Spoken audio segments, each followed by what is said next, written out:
Hello everyone, welcome to Word of the Day. இந்த வீடியோல தினமும் நாம அதிகமா யூஸ் பண்ணக்கூடிய 10 வார்த்தைகளை தான் இந்த வீடியோல நம்ம எக்ஸாம்பிள் சென்டென்சஸோட பார்க்க போறோம்.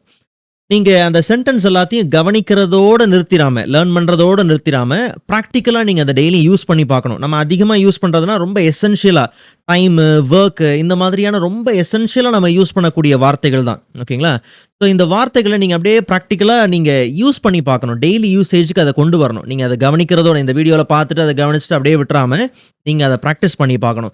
நீங்க எவ்வளவுக்கு எவ்வளோ ப்ராக்டிஸ் பண்றீங்களோ அவ்வளவுக்கு அவ்வளோ நீங்க இம்ப்ரூவ்மெண்ட்டை நிச்சயமா பார்க்க முடியும். ஓகே, ஸோ ப்ராக்டிஸ் பண்ண மறந்துடாதீங்க, நல்லா கவனிங்க. ஸோ இந்த வீடியோ உங்களுக்கு யூஸ்ஃபுல்லாக இருக்கும். அண்ட் இந்த வீடியோவில் உள்ள கண்டென்ட் எல்லாமே உங்களுக்கு புரியுதுன்னா மறக்காமல் லைக் பண்ணுங்க.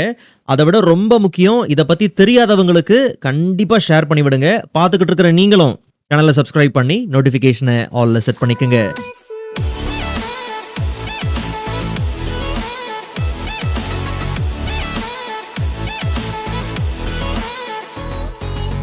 Alright, so முதல் வார்த்தையை பார்க்கலாம். Wake up. Wake up. And இந்த வார்த்தைக்கான தமிழ் அர்த்தம் எழுந்திரு. எக்ஸாம்பிள் சென்டென்சஸை பார்க்கலாம். I wake up at 6 a.m. every day. நான் தினமும் காலை 6 மணிக்கு எழுந்து விடுவேன். It's hard for me to wake up early. எனக்கு சீக்கிரம் எழுந்திருப்பது கடினம். What time do you usually wake up? நீங்கள் வழக்கமாக எந்த நேரத்தில் எழுந்திருப்பீர்கள்? இரண்டாவது வார்த்தையை பாருங்க. பிரேக்ஃபாஸ்ட். பிரேக்ஃபாஸ்ட். இந்த வார்த்தைக்கான தமிழ் அர்த்தம் காலை உணவு. எக்ஸாம்பிள் பார்க்கலாமா? I have breakfast at 8 a.m. நான் காலை 8 மணிக்கு காலை உணவு சாப்பிடுவேன். Breakfast is the most important meal of the day. காலை உணவு என்பது ஒரு நாளின் மிக முக்கியமான உணவாகும். What did you eat for breakfast today? இன்று காலை உணவுக்கு என்ன சாப்பிட்டீர்கள்? தேர்ட் ஒன் கவனிங்க. பாத். தமிழ் அர்த்தம் குளியல். எக்ஸாம்பிள் பாருங்க. I take a bath before going to work. நான் வேலைக்கு செல்வதற்கு முன்பு குளித்து விடுவேன். Do you prefer a cold or hot bath? நீங்கள் குளிர்ந்த அல்லது சூடான குளியல் விரும்புகிறீர்களா? He is taking a bath right now. அவர் இப்போது குளித்து கொண்டிருக்கிறார். ஃபோர்த் ஒன் பாருங்க. ஒர்க். உச்சரிப்ப கவனிங்க. ஒர்க். ஒர்க். அண்ட் இந்த வார்த்தைக்கான தமிழ் அர்த்தம் வேலை. சென்டென்சஸை கவனிங்க. I start work at 9 a.m. நான் காலை 9 மணிக்கு வேலையை தொடங்குகிறேன். I have a lot of work to do today. இன்று எனக்கு நிறைய வேலை இருக்கிறது. Where do you work? நீங்கள் எங்கே வேலை செய்கிறீர்கள்? அஞ்சாவது பாருங்க. லஞ்ச். லஞ்ச். அண்ட் இந்த வார்த்தைக்கான தமிழ் அர்த்தம் மதிய உணவு, பகல் உணவு, நண்பகல் உணவு. ஓகே, எக்ஸாம்பிள் கவனிங்க. I have lunch with my friends at 1 p.m. நான் மதியம் 1 மணிக்கு என் நண்பர்களுடன் மதிய உணவு சாப்பிடுகிறேன். What did you bring for lunch today? இன்று மதிய உணவிற்கு என்ன கொண்டு வந்தீர்கள்? Let's have lunch together. ஒன்றாக மதிய உணவு சாப்பிடுவோம். ஆறாவது எக்ஸசைஸ். தமிழ் அர்த்தம் உடற்பயிற்சி. எக்ஸாம்பிள கவனிங்க. I exercise in the evening. நான் மாலையில் உடற்பயிற்சி செய்கிறேன். Exercise is good for your health.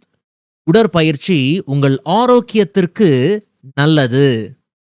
How often do you exercise? நீங்கள் எத்தனை முறை உடற்பயிற்சி செய்கிறீர்கள்? ஏழாவது வார்த்தை டின்னர். தமிழ் அர்த்தம் இரவு உணவு, பாராட்டு விருந்து. எக்ஸாம்பிள் சென்டென்சஸை நல்லா கவனிங்க. We usually have dinner at 8 p.m. நாங்கள் வழக்கமாக இரவு 8 மணிக்கு இரவு உணவு சாப்பிடுவோம். What do you want for dinner? இரவு உணவிற்கு என்ன வேண்டும்? Dinner is ready, let's eat. இரவு உணவு தயாராக உள்ளது, சாப்பிடலாம்.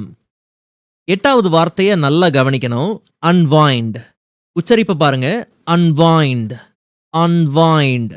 இந்த வார்த்தைக்கான தமிழ் அர்த்தம் ஓய்வெடுக்கவும். எக்ஸாம்பிள் பாருங்களேன். I unwind by reading a book in the evening. மாலையில் புத்தகம் படிப்பதன் மூலம் நான் ஓய்வெடுக்கிறேன்.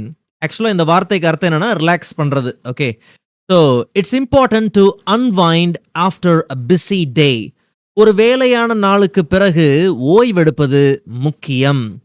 How to you unwind after work? வேலைக்கு பிறகு நீங்கள் எப்படி ஓய்வெடுப்பீர்கள்? 9வது வார்த்தை பாருங்க, ஸ்லீப். அர்த்தம் தூங்கு, உறங்கு. எக்ஸாம்பிளை கவனிங்க. I usually sleep at 10 p.m. நான் வழக்கமாக இரவு 10 மணிக்கு தூங்குவேன். I didn't get enough sleep last night. நேற்று இரவு எனக்கு போதுமான தூக்கம் வரவில்லை. It's time to go to sleep. தூங்க செல்ல வேண்டிய நேரம் இது. கடைசியா 10வது வார்த்தை டைம். நேரம், காலம். ஓகே, எக்ஸாம்பிளை கவனிங்க. What time is it now? இப்போது மணி என்ன? I don't have time to talk now. எனக்கு இப்போது பேச நேரமில்லை. It's time to leave for work. வேலைக்கு புறப்பட வேண்டிய நேரம் இது. ஓகே, ஸோ இந்த வீடியோ ரொம்ப யூஸ்ஃபுல்லாக இருக்கும்னு நான் நம்புகிறேன். அண்ட் நான் ஸ்டார்டிங்லேயே மென்ஷன் பண்ண மாதிரி தான், நீங்கள் கற்றுக்கிட்டதோடு நிறுத்திடாமல் நீங்கள் டெய்லி அதை ப்ராக்டிஸ் பண்ணி பாருங்கள். ஓகே, ஸோ அது ரொம்ப முக்கியம். நீங்கள் ப்ராக்டிஸ் பண்ணும்போது சேம் நான் முன்னாடியே சொன்ன மாதிரி தான் அந்த இம்ப்ரூவ்மெண்ட்டை நீங்கள் நிச்சயமாக பார்க்கலாம். ஓகே, கண்டிப்பாக ஷேர் பண்ணுங்கள், மற்றவங்களுக்கும் பார்த்து தெரிஞ்சுக்கிட்டோம். நீங்களும் ப்ரீவியஸ் வீடியோஸ்லாம் செக் பண்ண மறந்துடாதீங்க. ப்ரீவியஸாக வந்து க்ராசரி ஸ்டோர் பேஸ் பண்ணி, ஆஃபீஸ் என்வாயர்மெண்ட் பேஸ் பண்ணி இப்படிலாம் பார்த்தீங்கன்னா நம்ம வீடியோஸ் இருக்குது. நீங்கள் அதெல்லாம் செக் பண்ணி பாருங்கள், உங்களுக்கு யூஸ்ஃபுல்லாக இருக்கும். ப்ராக்டிஸ் பண்ண மறந்துடாதீங்க. ஓகே, ஸோ நெக்ஸ்ட் வீடியோவில் இதை விட இன்ட்ரெஸ்டிங்கான டாப்பிக்கை பார்க்கலாம். அதுவரை காத்திருங்கள்.